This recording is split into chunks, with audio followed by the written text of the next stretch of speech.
ఈరోజు మిత్రుడు అడ్వకేట్ పద్మాచారి గారి 64వ జన్మదినం అంటే నమ్మశక్యం కావటం లేదు. ఎందుకంటే చాలా యువకుడుగా ఉన్నాడు. నేను 2004లో చూసినాను, 2014 కూడా చూసిన. అంటే తెలంగాణ ఉద్యమం పీక్లో ఉన్నప్పుడు, ఆయన ఉద్యోగ సంఘాల నాయకుడిగా ఉన్నప్పుడు అనేక సార్లు కలిసి రవీంద్ర భారతిలో ఎప్పుడు ఉద్యోగ సంఘాల క్యాలెండర్ ఇనాగ్రేట్ చేయాలంటే నేను తప్పకుండా ఉండాలని అందరినీ ముఖ్యంగా పట్టుకొని వచ్చేవాడు. పద్మాచారి నాకు మొన్న కలిసి నేను సుప్రీంకోర్టులో పనిచేస్తున్నాను అంటే ఆ రకంగా అంచెలంచెలుగా ఎదిగాడు. పద్మాచారి గారు చాలా సామాన్యమైన జీతం నుంచి వచ్చాడు. ఒక ఉద్యోగస్తుడుగా సెక్రటరియట్లో పనిచేసేవాడు. నేను మంత్రిగా ఉన్నప్పుడు 2002లో మొట్టమొదటిసారి నన్ను వచ్చి కలిసి, పద్మాచారి కొన్ని సమస్యలు ఉన్నాయి సెక్రటరియట్ అని, ఆయన మొట్టమొదటిసారి విమర్శించిన వ్యక్తి పద్మాచారి అని నేను మీకు సభాముఖంగా తెలియజేస్తాను.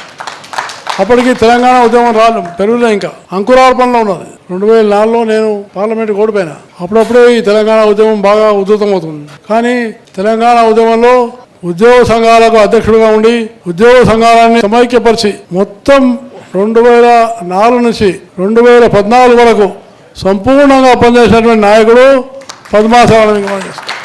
ఏ రోజు కూడా ఆయన భావించలేదు.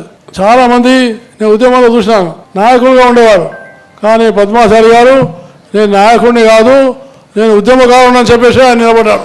ఏ రోజు కూడా పదవి గురించి అడగలేదు. ఒక బలహీన వర్గాల నుంచి వచ్చి మంచి కృషి చేసి అనేక సార్లు నేను చూసినాను. ముఖ్యంగా సకల జనుల సమ్మప్పుడు ఉద్యోగాలు చేసినటువంటి పాత్ర ఈ దేశ చరిత్రలో మరుపులేనటువంటి దాన్ని మీకు మనం చేస్తా ఉన్నాం. దానికి నాయకత్వం వహించాం.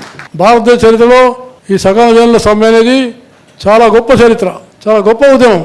దాదాపుగా 42 రోజులు ఉద్యోగస్తులు ఏ ఉద్యోగం చేయకుండా కేవలం ఉద్యమంలోనే పాల్గొని ప్రభుత్వానికి వ్యతిరేకంగా నిలబడినటువంటి ఒక ఉద్యోగస్తులు, వాటికి నాయకుడు పద్మాచారి గారిని మీకు మనం చేస్తా ఉన్నాం. అనేక ఇబ్బందులు ఎదుర్కొన్నాం. ఆర్థిక ఇబ్బందులు, కుటుంబ సమస్యలు చాలా వచ్చినాయి. కానీ ఏ ఒక్క రోజు కూడా నిరాశ నిస్పృహ లేకుండా ఉద్యమానికి వెన్నుముకగా ఉండి నాయకత్వం వహించినటువంటి నాయకుడు పద్మాచారి గారిని నేను మీకు సభాముఖంగా మనం చేస్తాను. పత్రికల్లో కూడా మంచి వ్యాసాలు రాస్తాడు. మంచి జాతీయ భావాలు ఉన్న వ్యక్తి.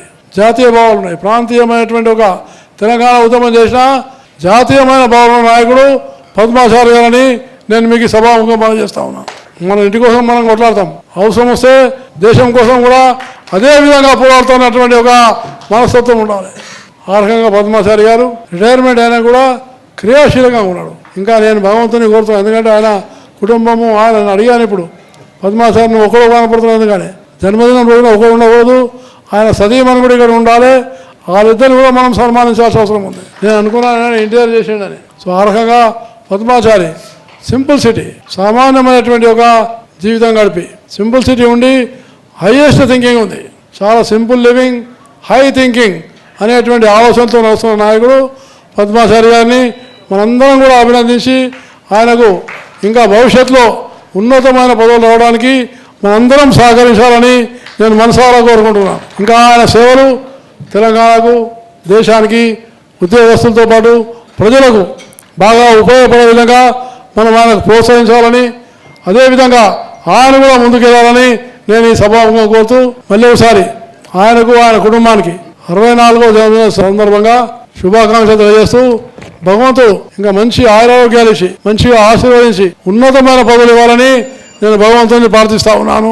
ఆ విధంగా శక్తినిచ్చి, ఆరోగ్యాన్ని ఇచ్చి అన్ని రకాలుగా నిలబడడానికి కావాల్సినటువంటి శక్తిని కూడా భగవంతుడు ఇవ్వాలని నేను మనసారా కోరుకుంటూ మళ్ళీ ఒకసారి ఆయనకు జన్మదిన శుభాకాంక్షలు తెలియజేస్తూ సెలవు తీసుకుంటాను. జై హింద్.